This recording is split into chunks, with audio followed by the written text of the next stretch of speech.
فرق یہ ہے کہ اصل نماز یہی ہے، یہ سورہ فاتحہ۔ چنانچہ میں آپ کو حدیث سنا رہا ہوں جو صحیح بخاری میں بھی ہے، صحیح مسلم میں بھی ہے، جامع ترمذی میں بھی ہے، سنن ابی داؤد میں بھی ہے، سنن نسائی میں بھی ہے، اور بہت سی کتابوں میں موجود ہے۔ اور یہ عن عبادہ بن صامت رضی اللہ تعالی عنہ، حضرت عبادہ بن صامت سے ہے مرفوعا کہ حضور نے فرمایا لا صلاۃ لمن لم یقرأ بفاتحۃ الکتاب، اس شخص کی کوئی نماز نہیں ہے جس نے کہ سورہ فاتحہ کی تلاوت نہیں کی۔ اب اس سے ہمارے ہاں ایک بڑا اختلاف پیدا ہوا، وہ نوٹ کر لیجئے۔ ایک رائے یہ ہے آپ اگر علیحدہ نماز پڑھ رہے ہیں تو ظاہر بات ہے کہ آپ کو ہر رکعت میں خود پڑھنی ہی پڑھنی ہے سورہ فاتحہ۔ جب باجماعت پڑھ رہے ہیں اب کیا شکل ہو؟ امام پڑھ رہا ہے سورہ فاتحہ تو کیا مقتدی کو بھی پڑھنی چاہیے؟ اس حدیث میں جو الفاظ کی شدت ہے اس کی بنا پر رجحان یہ ہوتا ہے کہ یقیناً اس صورت میں ہر شخص کو لا صلاۃ لمن لم یقرأ بفاتحۃ الکتاب،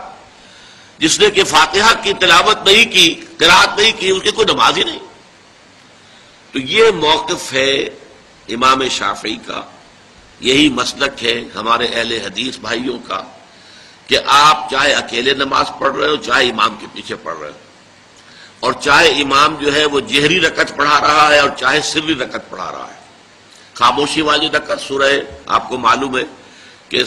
نماز جو ظہر اور عصر کی ہے تو چاروں رکعتیں جو ہے وہ سری ہے، مغرب کے اندر آ کر دو جہری ہیں ایک سری ہے، عشاء میں آ کر دو جہری ہیں دو سری ہیں، سورہ اور نماز فجر کے اندر دونوں جو ہیں وہ جہری ہیں۔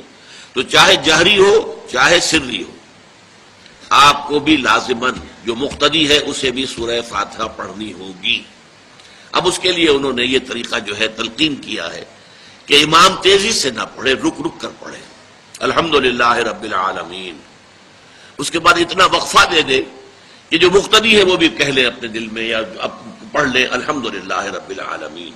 الرحمن الرحیم۔ تو یہ رک رک کر پڑھنا، خاص طور پر اگر آپ کو موقع ہوا ہو کسی اہل حدیث امام کی امامت میں نماز ادا کرنے کا، تو آپ دیکھیں گے کہ بڑا فرق ہے۔ ہمارے جو حنفی امام الحمدللہ رب العالمین الرحمن الرحیم مالک یوم الدین ایاک نعبد و ایاک نستعین، چار آیتیں جو ہیں وہ بھی ایک ساتھ میں پڑھ جائیں گے، لیکن یہ کہ عام طور پر جو اہل حدیث حضرات ہیں وہ رک رک کر ٹھہر ٹھہر کر پڑھتے ہیں، ترتیل کے انداز میں پڑھتے ہیں۔ یا پھر دوسری شکل انہوں نے ایک اور کی ہے، یہ آپ سعودی عرب میں جب کبھی نماز پڑھیں گے اور آپ پڑھی ہو آپ نے تو وہاں آپ دیکھیں گے کہ امام جو ہے وہ سورہ فاتحہ پڑھنے کے بعد کوئی 1 منٹ جو ہے خاموش رہتا ہے تاکہ آپ اب جو مقتدی ہیں وہ اس وقفے میں وہ اب سورہ فاتحہ پڑھ لیں، پھر وہ قرات کرے گا، کوئی اور آیات اس نے شامل کرنی ہے تو بعد میں شروع کرے گا، درمیان میں وقفہ ہوگا۔ لیکن ایک مسلک یہ ہے، اور یہ مسلک جو ہے یہ در حقیقت قرآن مجید کی ایک آیت کے اوپر مبنی ہے۔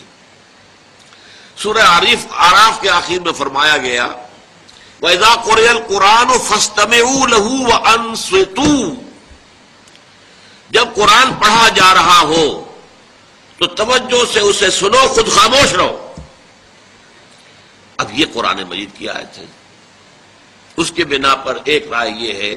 کہ آپ امام کے پیچھے سورہ فاتحہ نہیں پڑھیں گے، پڑھا جا رہا ہے سنو اس کو، خود خاموش رہو۔ اور اس کے لیے وہ دلیل دیتے ہیں کہ یہ شکل ایک وفد کی سی ہے،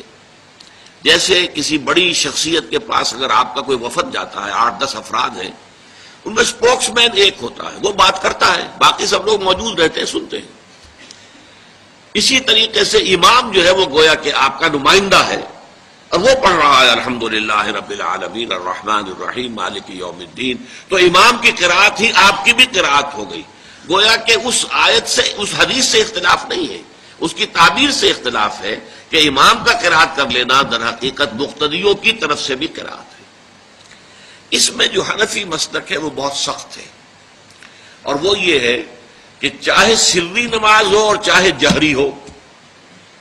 ہر کسی بھی حالت میں مقتدی جو ہے وہ سورہ فاتحہ نہیں پڑھے گا۔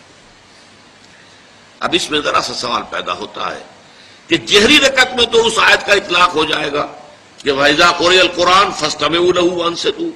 سری میں تو اس آیت کا اطلاق نہیں ہوتا۔ بہرحال یہ مسلک ہے امام شافعی کا، ایک انتہا پر ہے، ہر صورت میں سری ہو یا جہری ہو آپ کو پڑھنی ہی پڑھنی ہے، اور امام ابو حنیفہ دوسری انتہا پر ہیں کہ چاہے سری ہو چاہے جہری ہو کسی شکل میں نہیں پڑھنا۔ امام مالک کا مسلک ہے درمیان میں، اور میں اس میں کوئی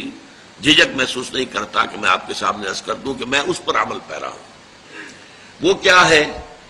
جہری نماز میں خاموش رہو اور سنو۔ اس آیت کا اطلاق ہو جائے گا جب بلند آواز سے پڑھ رہا ہے امام تو پوری توجہ، فاستمعوا لہ، اپنی پوری توجہ کو اس کے سننے کے اوپر مرکوز کر دو اور خود خاموش رہو۔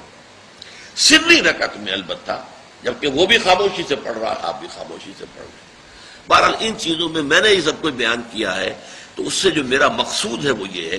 کہ معلوم ہو جائے کہ اس میں کوئی بڑی بنیادی بات نہیں ہے، نہ یہ کہ جو حنفی ہیں وہ اس حدیث کا انکار کرتے ہوں کہ لا صلاۃ لمن لم یقرأ بفاتحۃ الکتاب، کیسے وہ انکار کریں گے،